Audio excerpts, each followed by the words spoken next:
According to BBC News World, Kenyan anti-vaccine doctor dies from COVID-19.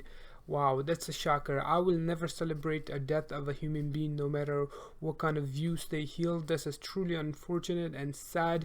I myself got vaccine, the two jabs already, so I'm for the vaccine. I feel like it does help people. But many other people, they're like, what is the long-term effects and stuff that gonna be? This is one of those unfortunate cases where he was against it and he was in for like alternative cures for COVID-19, and unfortunately he lost his life to COVID-19 complications.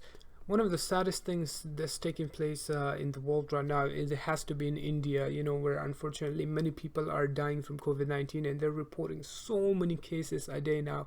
Every day is like a different record. For example, according to Reuters, India recorded more than 400,000 new COVID cases for the first time as it battles devastating second wave, and the country's massive new vaccination drive was hampered in some areas by shortages of the shots.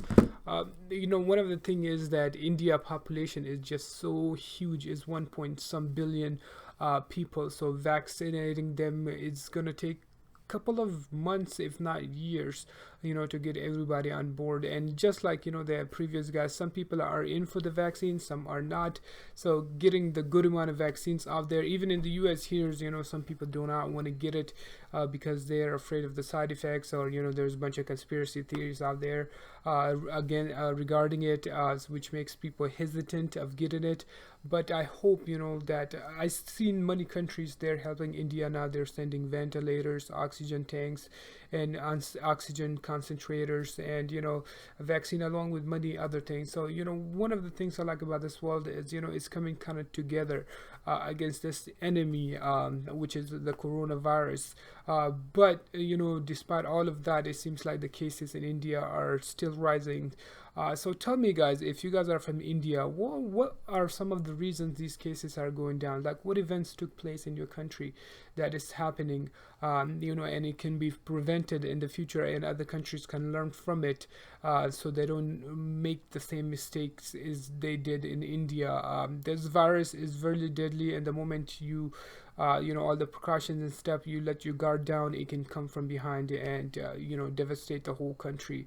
And the thing is, there's a lot of almost everywhere in the world there's a lot of poor people, but India has such a huge population, and just like my own country, Pakistan, a lot of the people are poor over there, and this pandemic, you can lose your jobs and stuff.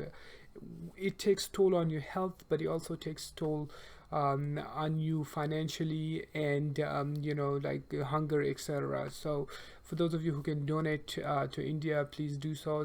That aside, according to New York Times World, at least 45 people were killed early Friday at a religious celebration in Israel that turned into a tragedy.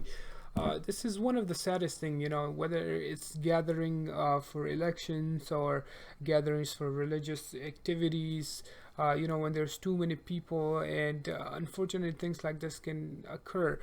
Similar, like bunch of big gatherings, COVID can spread like wildfire in those. So it's unfortunate what happened there. Aside, according to Joyce Karam, she tweeted, US imposes travel restrictions on flights from India due to COVID-19 plus bars most non-US citizens starts on Tuesday. I mean, the US is not the only country that has done this. I think Australia also done it, and they even banning their own citizens from returning from India.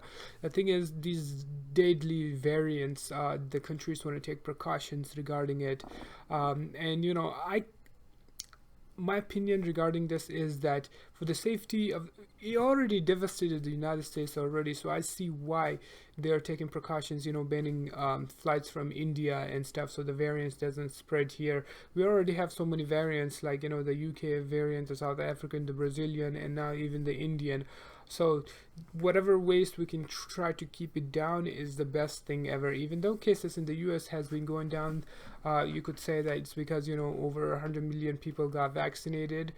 There's many factors that played a role in that, and which I'm glad about. Hopefully the whole world can somehow control this virus, and it can come under control. Anyways, guys, these are some of the things taking place around the world. Don't forget to subscribe and tune in tomorrow for more. Till then, take care of yourselves. I know I haven't been consistent with videos. However, starting tomorrow, I should be more consistent since I'm off from work now.